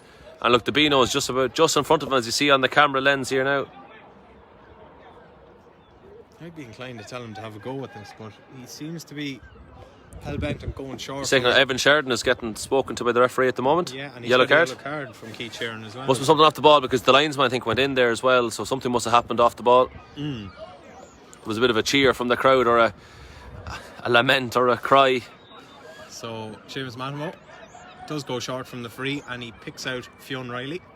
Madamo checks inside and gives the ball into the corner where Conal Courtney is trying to survey his options. He goes back outside, and nobody picking up the delayed run, and the ball is fisted over the bar by big Evan Sheridan. He's got 2, both of them fisted scores, and Gaeil Colmcille now lead by 7. Yeah, and again, I think it was just probably the savviness, or again, the seasoned kind of veterans that they're becoming in Gaeil Colmcille, that they were able to work the ball in space. They didn't go down a dark alley until Evan Sheridan took the opportunity to see the space and took advantage of it. And I think that's probably something like a characteristic of a good senior team, when they can utilise the space that they see in front of them. Absolutely. David Nolan, great fetch there in the midfield, and pushed over unceremoniously by. But see, that should have been a free kick because of you're entitled to your first 4 steps free from a mark, but I think he's given to it now. I think he has given it, and just threatening to boil over ever so slightly here. Yeah. These two just getting to know each other a little bit more. Even if you don't claim it, you're still entitled to it. Yeah, well, he's giving a hot ball, is he, for your man stopping, is he? It's surely going to be Wolfe Tones free. He has the hand up, yeah. So correct call given. Correct call given, yeah, absolutely. And a good win in the end there. I think it was very petulant push as well. It was kind of like it just kind of stopped. Shane Glynn. But again, it should have been brought up 13 metres. You're supposed to bring, when you foul the mark like that, you're supposed to bring it up 13 metres more advantageous. Not that it makes much difference in the middle of the field, but no. And Cian O'Neill, as a judge, that picked the ball off the ground. It's a tight one. Now the foot looked there, but sometimes the hand goes before the foot. Yeah, chicken and egg. Absolutely. That's one now for maybe the review during the week. People will be looking back at this on Facebook. So James Riley bursting along down this near hand side. Loves to maraud forward, doesn't he, James Riley? And he's been on the sideline there showing great width. Yeah. So now the angled run coming in, and this is where Gaeil Colmcille are exceptionally dangerous on the angled runs. Good hit on Ryan Farnham. He's got swallowed up, and brilliant a big defending. Turnover for Wolfe Tones. Superb defending. And Gaeil Colmcille looking to hold on to the ball and really take the sting out of it. The ball's been moved forward again by Keith Sheeran, but it really goes back to what we talked about earlier. It's not that big a thing, because Gaeil Colmcille can get into position and sort of get their defence in order before Wolfe Tones get the attack moving again. Absolutely. Diarmuid declares there's not much use to the bench, just replying to Jerry's point earlier about the experience. We've only seen Shepherd on really, and Bruach, who's a youngster. And then Ryan O'Rourke, I think Quarterman, he has the Italian flags up, but are they Gaeil Colmcille or Italian flags? We're not sure. I'm disgusted at him. And I have a feeling it's not him, to be honest, but let's not comment on that. We won't go into the personal matters, but I think they could be Italian flags maybe for Fionn Riley and the Giorgio Cellini reference maybe. Hopefully. Niall O'Reilly, because Courtown is geographically in Kells, isn't it? But we won't go there. Yeah, no, Kells is big and it has 3 clubs, as you know. Oh, we're not going there either now. We value our scalps in the town. So Bruach O'Finnegan getting things going, and he's made an impression, in fairness, since coming on. I think he's done well, certainly giving them something a little bit different. Shane Glynn, they need scores though, and they've struggled to get them in the second half. Alan Callahan, the traditional big long ball in, as you say, but Gaeil Colmcille are under it, and they're wise to it, and they can break at pace. Haven't seen much of Thomas O'Reilly maybe in this second half. He hasn't been on the ball much. He's been man marked well, I think. No, and here's Bean O'Hanlon back to full working order. And then Ryan O'Rourke goes, that wasn't me. Well, unfortunately your name was beside it, so you have to look after your own privacy online. I thought as much, to be honest. Evan Sheridan, Seamus Mattimo picks out Philly Ward. Generally Philly Ward will play 45-50 minutes, doesn't tend to play the whole hour nowadays. He is one of the more experienced players in the... it's a high one by Shepherd. Got the ball though, did he? Pointing at the ball saying, I got the ball. But referee says you were overzealous in it, and he's given a free in, which will surely be a scoreable opportunity. It's a tight one because he did get the ball, but the hand definitely reached over the shoulder and the neck area. So that's kind of a one in modern kind of Gaelic games, that the hand over the body, like you do get the ball, but it's dangerous enough kind of coming from that angle. Yeah, absolutely. And Seamus Mattimo, it was a hurling match to be play on, that's for sure. Absolutely. Seamus Mattimo, definitely about 10 or so yards closer than the last time where he chose to pass it. Yeah, and he's certainly shaping up for a shot at the post this time, and this would make it an 8-point game for Gaeil Colmcille if he was to get it. He struck it well, they like it, and why wouldn't they?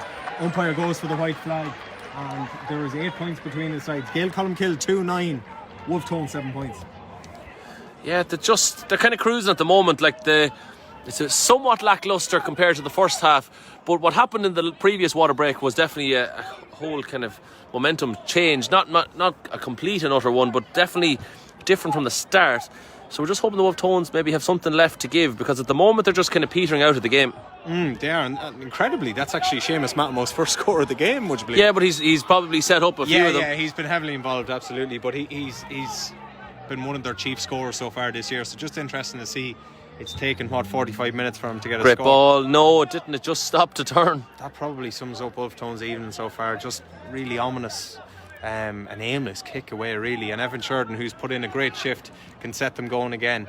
Philly Ward reverts back to Colin Courtney, and he's got plenty of bodies to go back if he wants it. James Riley is one. James Riley plucks it across to Liam Ferguson and goes again for the return. Very athletic cornerback, and probably the modern day cornerback. And look at this from Gaeil Colmcille, working it through the hands. Liam Ferguson has continued his run. Nice ball into space. Will it get there? Oh, the lovely nonchalant flick. But two lads went for it. Enough collision, and two lads went for it. The one who comes out with it, and real hit and hope kind of ball, but it's not gone yet. It has now though. And they're wide. Yeah, two honest men went for the ball. There's no free there now in my eyes. The only thing that Ryan possibly did was the foot went in there, but the ball was loose. There's no reason you can't put the foot into a loose ball like that. Yeah, absolutely, and that's going to signal the second and final water break. That was wise by Keith. The ball went missing, so he said we'll have a water break when we go and retrieve the O'Neill's football. Absolutely. 2-9 to 7 points, 15 and a half minutes gone in the second half, and I suppose, Kieran, it's hard to envisage a way back into this Wolfe Tones the way things have gone. Yeah, but it's somewhat a bit of a deja vu moment from the Cornabunya earlier. Castletown were dead and buried, and they were down by 3 points, and was it Ryan Hoey, was it? Robbie Hoey had a chance and he hit the crossbar to level the game. So there's probably a bit more of a deficit for the Wolfe Tones to probably recapture, but it's not over. It can't be over until it's over. But at the moment, Gaeil Colmcille are bossing the game. Their game management has been good. They've played the ball across when it needed to be, but they've played it quickly through the channels. So at the moment they do look the better side, but a lot can change in 15 minutes. But at the moment you would have to say Gaeil Colmcille are cruising. They are cruising, Kieran, yeah, and probably we might have envisaged a bit of a closer encounter so far, but those two goals, one at the start and one at the start of the second half, have been the difference from Fionn Riley. Yeah, and like as again, you mentioned Jordy Muldoon as well. The lads who are in playing with the county possibly look a bit fitter and stronger. Their strength and conditioning, they've been playing like some of the other guys only back playing club football a few weeks, while these lads have been training possibly the guts of 6 or 7 months, doing their strength and conditioning in their pods and doing their stuff online on Zoom and all these different things they were doing, and they just look fitter. Like even we saw Thomas O'Reilly in the first half was flying it. He's just probably been isolated a little bit in the second half and not getting the ball as much. But at the moment, it's probably worrying a little bit for Wolfe Tones. If this is the form they bring the championship, I don't see much of a run, especially in the knockout stages for them. But at the same time, if you look into this now, it's still kind of a pre-season kind of game. I wouldn't be too worried about it, but at the same time, you do have to get your... It's probably just one of those days, because if you look at their form so far in 2021, they've been exceptionally well. Yeah. You know, so it's probably just a little bit of a blip, to be honest with you, and unfortunately for their sake, it's come in the final. But I think Keith Sheeran has just started to cut across the Davy. One of the selectors or men for Gaeil Colmcille has got caught inside the railing and he's been marched. Keith doesn't miss too much, and he spotted that as well. So yeah, I see him just leaving the scene of the crime and just exiting it right. Exit stage right, yeah, stage right, exactly. But we are back and ready to rock again, and we will restart with a kick out for David Nolan. The Wolfe Tones have the players that they can really light it up if it happens, you know. But at the same stage, Keith was talking to, I'm not sure which player is he talking to there. He is talking to Seamus Matamore. Oh, Seamus Matamore is right. I don't know, was it disciplinary or just maybe checking what kind of steak he was looking for maybe during the week. Keith's Meath, of course, he's a well-liked butcher in the Meath area. Yeah, absolutely. So David Nolan going to start things up again, and the clock is back underway. We have just over 14 minutes of normal time left to play. He's floated that one out towards Big Alan Callaghan, but again, Gaeil Colmcille, as they have done for most of this game, they've won all of the breaks. And secondary possession. Yeah, the secondary just went. There hasn't been too many. Gaeil Colmcille have won the majority probably of the catches, but the breaks have been very much weighted in the Gaeil. Oh, danger! And here's a chance for Farnham. Oh, great save! Good stop by David Nolan. Ryan Farnham with a chance, and that really would have sealed it if there was any lingering doubts of where this game was going. It was a chance, and he went for the jugular, and it was a really smart stop by the veteran goalkeeper. A brilliant stop. Probably a nice height for a goalkeeper, but that doesn't mean you're going to save it. You have to put in the hard yards and get across, and Nolan did that, and it was an excellent save. But Gaeil Colmcille still just stick the boot in. they didn't get their goal, but they still walk away with a point, and that's a sign of a good team. When you don't get what you need maybe with the goal, you still come away with the point. Yeah, and Fionn Riley gets adds to his personal tally today. He's got 2-2, Kieran. Just 2-2, is it? Just 2-2, yeah. Just another day at the office for Fionn, and he's been exceptional. Really good score that time off his left foot, and adds to Wolfe Tone's miseries. There's now 9 between the sides, 2-10-7. And again, Wolfe Tone struggling to maintain their own. And the break just still not getting to the purple jerseys. And Seamus Mattimo looks forward. Beano Hanlon is in. Will he go for the goal, or will he? He's fumbled it again. It's David Nolan who's the man to deny him. He did fumble it, but he managed to get a shot away. And Nolan making his second smart stop in as many minutes. Absolutely. As Owen Griffin just says, hello, David. How are you, Owen? It's as simple as that. That's just cordial. You can't ask for much more than that.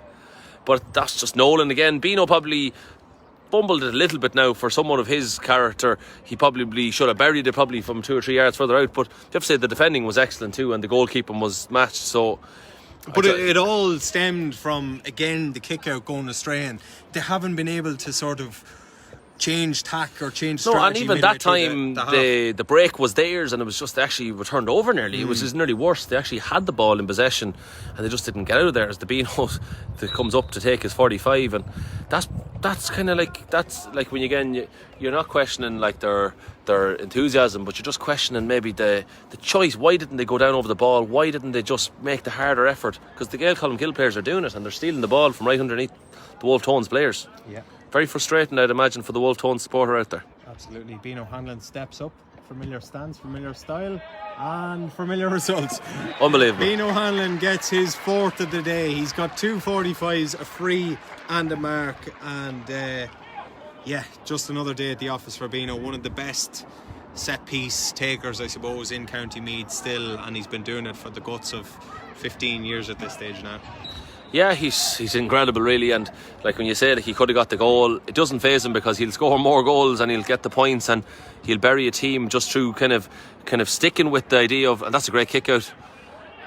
It's been dispossessed. He's given the line, but Stephen Dowling is the linesman, the fair side from the Navan Club. Fionn Riley goes quickly with the outside the right boot. Great catch. That was a brilliant take by Brooke O'Finnegan, to be fair. He was brave, courageous, and probably earned his free. Wolfe Tones trying to get things moving again with Shane Glynn. Brooke O'Finnegan once again getting on the ball inside, trying to ride the challenges that time. Lovely bit of play, and for the first time in a long time Wolfe Tones can emerge from it with Niall O'Reilly. He picks out Cian Ward from distance, just floating the ball into contention. Bit of holding in there, and I think Cian O'Neill is in the middle of it. Probably touched on the ground by the Gaeil Colmcille. Yeah, he's given a free, but it has touched on the ground, so it will be just a 14-yard free. I think I'm pretty safe in saying, Kieran. Yeah, so if inside the small rectangle any foul is a penalty, but in the larger rectangle it's only a technical foul, which is a 13-metre free. So probably good defending, because you just kind of denied the goal shot and you weren't too worried really about falling over the ball. You just made sure that was dealt with. Number 25,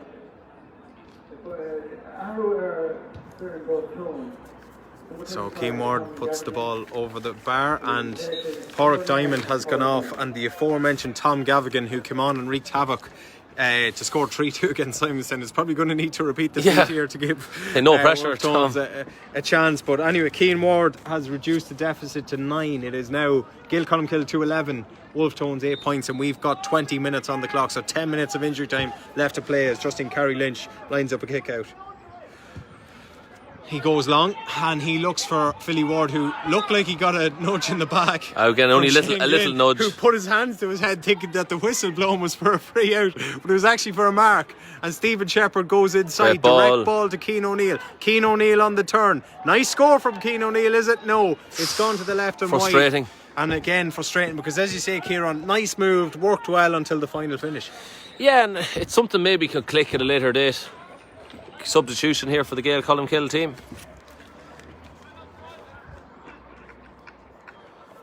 I think number 17, and it's it. Yeah, Fiona's gone off. Number 24, is it? Yeah, 26. 26. Yeah, Fionn Ferguson has been withdrawn. I think that's Ahmed Lahal. Yeah, it's number 17, I think. Lahal is coming on.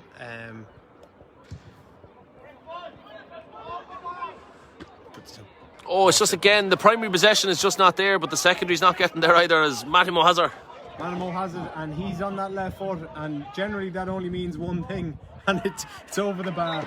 Brilliant. Brilliant score from Seamus Mattimo. 2-12 to Gaeil Colmcille, 8 points to the Wolfe Tones. They're just eager to keep the scoreboard ticking, and they're doing a good job at that. They lead by 10. Yeah, it's something I mentioned at half time, maybe when there was probably too much going for goals by the Gaeil Colmcille team. I said maybe it'd be just as wise to take the score when they're on, and they've probably done that now, and they've extended their lead through just sheer possession. They're just taking the easy scores, and they're getting so many balls into the forwards. They're just scoring points, and I think that's effectively, you saw Offaly in the Christy Ring final, they scored 41 points against Derry's 216. Yeah. It's not too often you score 41 points you're going to get bet, so you mightn't score that in a football match, but 2-12 is an excellent score by Gaeil Colmcille. In a year. Yeah. But yeah, and I look at it's all stemmed from the dominance on the Wolfe Tones kick out. You know, they really haven't given Wolfe Tones any breathing space whatsoever. The high press, I suppose, the hunger for breaking ball as well has served them so well, and they've been completely dominant in that, and they're attacking now with Lawal. He's picked out Evan Sheridan. Sheridan goes inside to Ryan Farnan. Oh, on the angle run. Ryan Farnan might have been fouled, but he was dispossessed as it turned out, and the ball is back with Wolfe Tones, and they're eager to get things going again, and they find the corner forward Oisin Martin, who's a long way from goals and probably just synonymous with the Wolfe Tones game that the forwards are going to have to come as deep. I say we haven't seen Thomas O'Reilly at all involved. Keane Ward has been very far away from the goals at times. Advance mark. Yeah, just advance mark taken by Sarah O'Finnegan. He probably should just try and have a pop at goals or drop it in around the house. Instead, he's gone short to Keane Ward. Keane Ward trying to find a better angle, but I'm not really sure what the thinking was behind that, to be honest with you. He was in a decent position when he got the mark. Yeah, maybe it's just not a tactical thing or joined up. It's hard to know what they're thinking at times. Yeah. Gaeil Colmcille seem to be making the great decisions at all the time, and Wolfe Tones just haven't been making good decisions. Yeah, and here's Niall O'Reilly trying to make something happen, and he's picked out the younger brother Thomas. As you say, Kieran, one of the first times we've seen him, he's been really quiet. He was bright in the first half, cuts back on his left foot, good strike, but Justin Carey Lynch clips it from just underneath the crossbar, and he's emerged from it in that throwback of a Cork jersey, and he's gone long. What a pass that is to Bino Hanlon. Yes. Oh, absolutely brilliant. What a goal this would be. Bino Hanlon for Kells. Oh, what a save, what a goal. David Nolan with a stupendous stop onto the upright, and what a Great score football. that would have been, even for Justy Carey's Lynch's sake. Alan Cork, as you said earlier, busted it out. And Paul Kearney goes, "How are you, Sean?" My word, that would have been some goal, because it was an unbelievable ball from direct Justy football. Carey Just Lynch. see, Wolfe Tones are chasing the game. They've pushed up and just led you to have the Beano in isolation like that inside. Yeah, and in fairness to David Nolan, a word for him, Kieran, like he's come back and probably answered the call. He's made 3 top-class saves. Yeah, it could have been a lot and worse. the kickouts have not really been poor on his end. It's just a strategy thing where they're not winning the breaks. The kickouts haven't been poor per se from the goalkeeper directly. It's just been actual surrounding tactics around breaks and that. Gaeil Colmcille are just mopping them up. Absolutely, yeah. And they're still hungry for more with James Riley. Paul King asked Kieran, any idea when the championship fixtures are out? I don't know. I asked for them about 6 weeks ago and we're still waiting. But I'd say they must be coming this week. So they're on in about 10 days' time or 2 weeks' time or so. So Loose connection. hopefully they're coming out sharp. Going to be a free in to Gaeil Colmcille. Philly Ward, who has worked extremely hard, was the man fouled, and Seamus Mattimo is going to assume responsibility, although Bino Hanlon wants to look at this, but he's just turned a bit of a dummy run, if you will. Fionn Riley turns back completely unopposed, and he's got a score. Brilliant.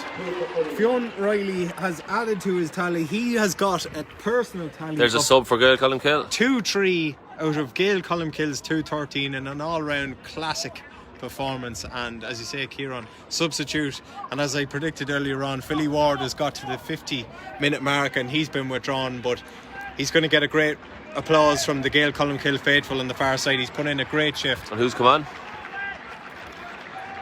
Just can't see the number with the sun. Who come on? Quite sure, we'll try and work it out. Good subs. Who is it? Is there a Philly? Not sure. We'll see when we get him on the ball. We'll see. Just couldn't see with the sunlight. It's coming now, the announcement. It's Aaron Brown, I think. There we go. Yeah. So Aaron Brown is on, and Good hit. good opportunity this for Lara Wall, I suppose. Peter to get Duffy's game- asking the big game questions. Will David celebrate this win with his Kells teammates? No comment or no further comment. I think it would be the advisable response to that, would it? Yeah, we'll definitely won't be celebrating it with Simonstown because they're not in the final. So Well, that's fair enough. What do you think of that, Peter Duffy? Is this a ball inside, and again it breaks down, and I don't know who Peter Duffy would have been cheering for today. Interesting to see his perspective on this, but there's only going to be one winner, I think, and Bino Hanlon tries to play in Lawal, and in fairness, good track it back by Conor Shepherd. He's worked hard, in fairness to him. He's left it all out there, but he's been firefighting from an early stage. And Wolfe Tones trying to venture forward again. We've got 3 minutes of normal time left to play. That ball is just lumped in unceremoniously. Great What catch. a take Oh, by no. Keane O'Neill. Oh, what a Trusty save. Carrigan The mark and stop. the shot. He took the mark. He probably would have been better advised to Yeah, just to turn and take it shoot, in, but yeah. in fairness, he did take it instinctively enough, and Justy Carey Lynch made a tremendous stop to deny him and keep his clean sheet intact. And was he in the large rectangle or not? No, I think he was just outside it. Because that's as an old wallop, I think, by Shane Glenn. It was a Because that wallop, is but- an interesting part of the advanced mark. If you're in the large rectangle, you're not entitled to your 4 free steps. So this one of the kind of rules was changed because you're so close to the goals.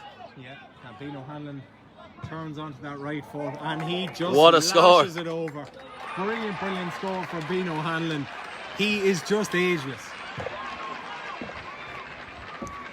There's not much you can do to that now. If you're a corner back and the ball comes in like that, it's just borderline impossible to stop. And More he subs for Gaeil Colmcille. He just hit it dead as well. That Just wait till it's hard to see in the sun. Yeah, it is hard to see in the sun. It looks like possibly, I was going to say Barry Smith, but possibly not. We'll see the announcement will come forthwith now. I see Joseph O'Brien running to the It's microphone. actually Danny Muldoon who's come on. I'm just trying to work out who's gone off. Number 20, Daniel Doon, number 4, James Riley. James Riley is the man going off. Had a decent game there. Did a lot of running up the wing, as you said. Marauding was the verb you did. Yeah, very, very good. And Danny Muldoon, again, opportunity for Lar to get game time into other players. You know, he's brought on 3 what you'd perceive as young enough players, and prior to championship, that's great to be able to blood these guys in this sort of environment. Paul Kieran goes, thanks lads for bringing us the games. So you're welcome. We talked about that at half time. We don't mind doing it whenever we can. And Dermot declares, says, good luck lads, well done Kells, hope the Tones get on better v Simonstown in the 2021 final. Yeah, and that'll be another tasty meeting. We'd imagine that probably won't be until after championship now. Possibly, no. Obviously with the Wolfe Tones being in the intermediate final next week, and that'll be one to look forward to as well. But Wolfe Tones will hope for better days, and they will definitely have better days. They've played better than this, and I don't think this is a true reflection of exactly where they're at.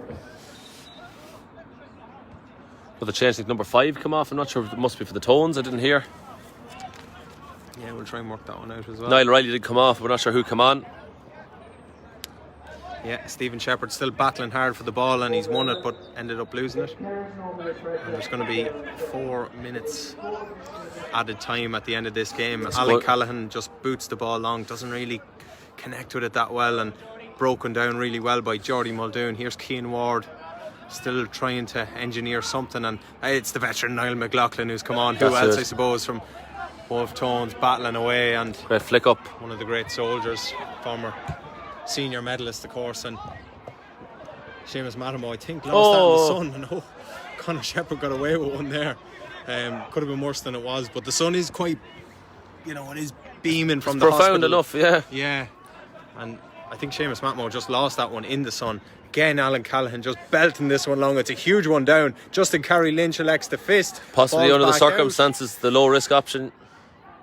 And I think that's Tom Gavigan trying. Oh! And the ball is put into the back of the net, and Wolfe Tones have got their goal, and it is the goal machine, Tom Gavigan. Justin Carey Lynch probably regrets, probably he could have caught the ball. He was uncontested in the air. He probably could have caught it. Yeah, but credit to Tom Flanagan. He got on the end of the move, and he finished it low, down to the keeper's right. Yeah, and there was three defenders on top of him as well, so he did well. Gavigan get away from the... Just a slight blot on the copybook. I know as a goalkeeper, probably that'll be something that will It's just frustrate he know himself. He probably in the idea that he didn't want to concede a goal, so he fisted it high and away. Yeah. Oh so no, he didn't do anything wrong. I'm just saying, but it is something you'd be annoyed about. Yeah. Always going home saying the lads will be slagging you as well at training, saying why'd you let one in.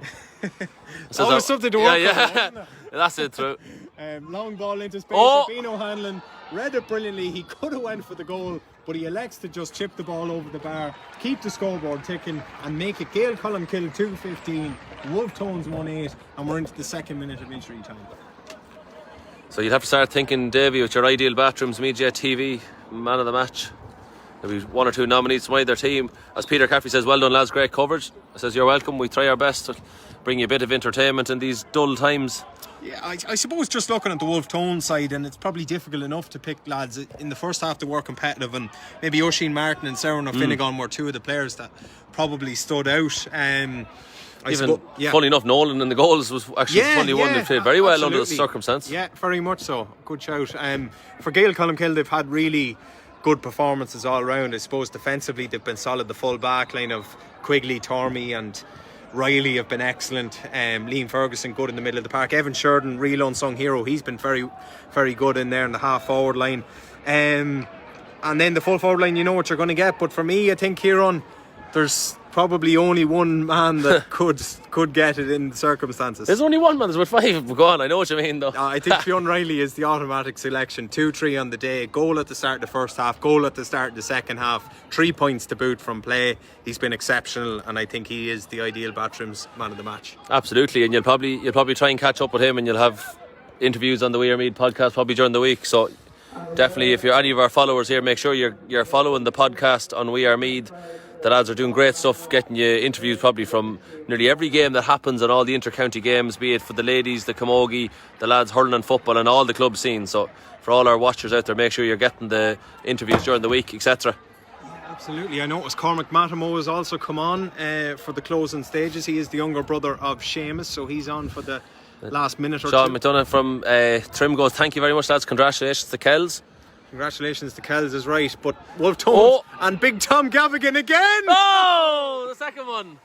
My word, he is a goal machine, is Tom Gavigan. Why didn't he start? Well, that's the question we'll have to ask Michael McDermott. Team selection, was there a reason you're not playing this lad who scores you 2 goals every game? Well, he scores. Are you saving 3, him for the championship? Yeah, but like, he's a hidden gem. He's just got a knack for a Kieran, and he's got 2. You don't want to change your man the match, no? Well, if he got another one.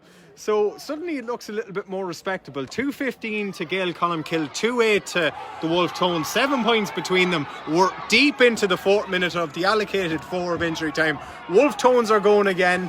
And this is the fight we would have loved to see maybe 10 minutes ago. Yeah, absolutely. But look, and not that kind of fight now. And there is a bit of a fight here. I'll be following the football. Things are sort of boiling over down here on the right hand side, and Keith Sheeran has stopped the play to go and sort it out. And just trying to, I didn't really make out what was Cuddlefin goes probably on. because of his rugby background. Yeah, absolutely. He does have a rugby background, very physical. I think Oisin Martin was involved in the scuffle, a few Gaeil Colmcille players as well, and quite rightly Keith Sheeran is going over to his linesman to discuss, to see what he picked up from it. There's a few shouts and roars from the stand, but he is going to the pocket. Be interesting to see. That's actually a rules conundrum. If you got sent off in this game, you're supposed to miss the next game of next year's competition. But the fact that the first round of 2021 has already been played, do you miss? Would someone from Wolfe Tones miss the final? I'm just wondering that, because it's a 2020 competition. It's 2 yellows he's given. Fair enough. He's given one. That's one now for the rules enthusiasts maybe to go home and think about. If you got sent off in a 2020 final, but the first round of the 2021 has already been played. I think Adam O'Neill and possibly Paulie Tormey were the 2 recipients of the yellow card, and we played Peter on. Caffrey goes, plenty of GA background too, obviously talking about Gavigan as well. Yeah, absolutely, and he is certainly a future star in the making. Yeah, very wisely trying to kick it up his backside. He's still trying to kick it up his backside. Stephen Shepherd using all of his experience. He's launched the ball long, and again it's Cian O'Neill in there, but the ball has gone to safety.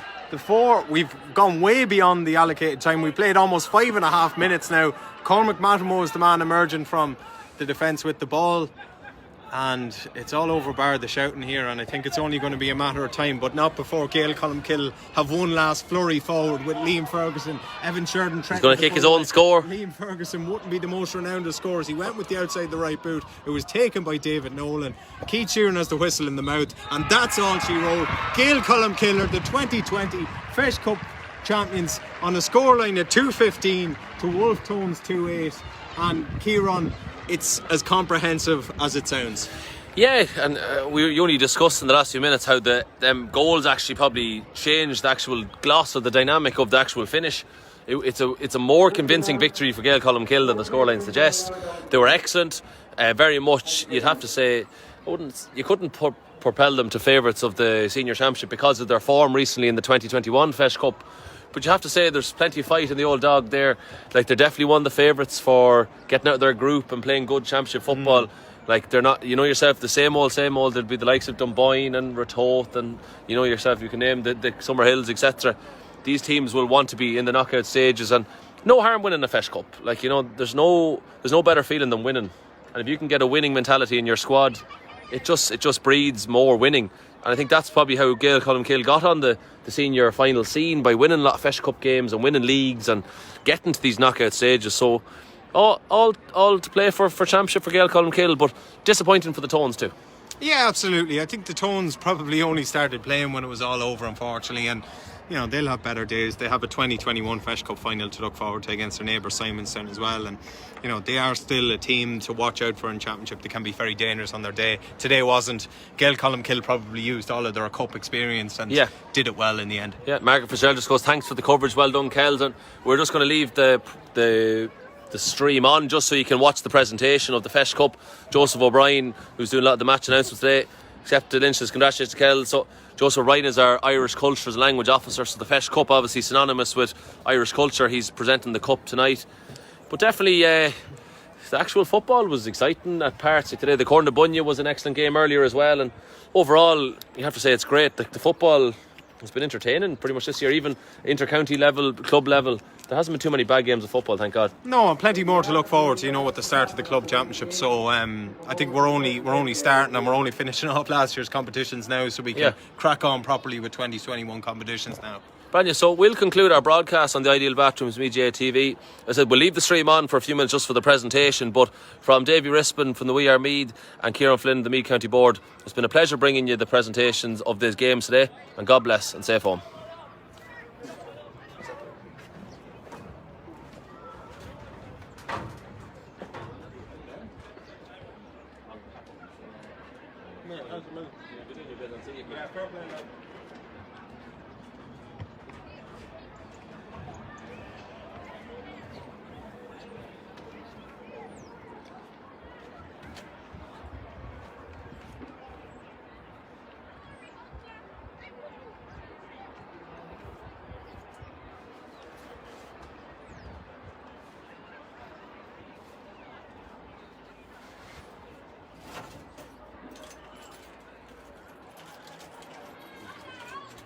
Been usual.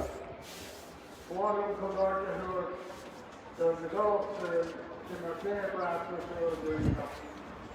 One of them comes out to her to both toes, of the comes out to her, to the bull horny, going to take out the turn, there comes two.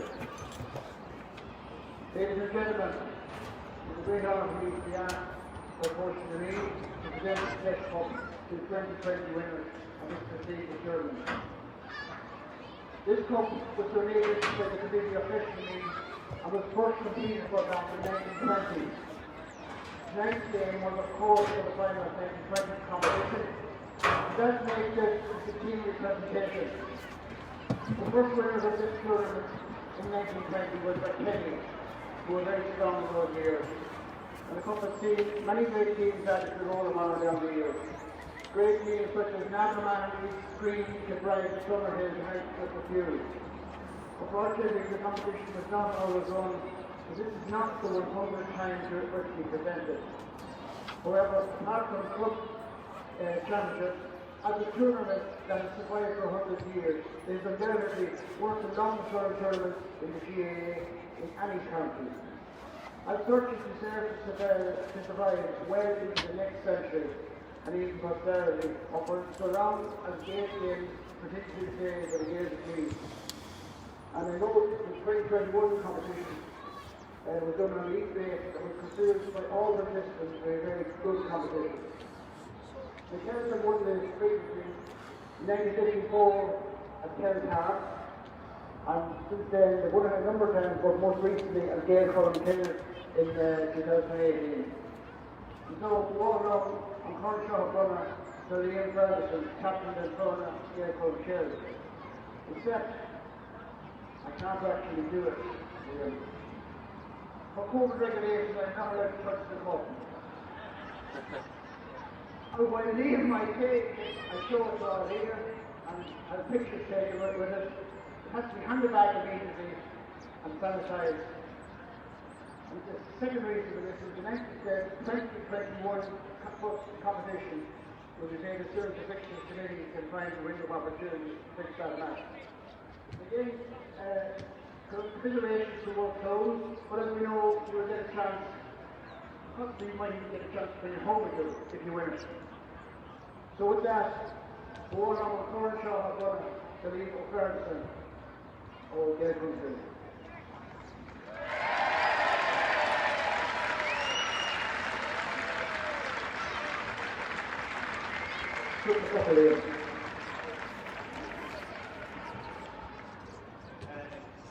First of all, I think George Green, thank you from their class performance there. We haven't gotten 2 weeks without being in our tight centre. First aid for sponsor, Hotel, Edward Arm, Hotel, always there, 14 years, always been well. First aid to them. And yeah, the backroom staff, they're still with us. Unreal job.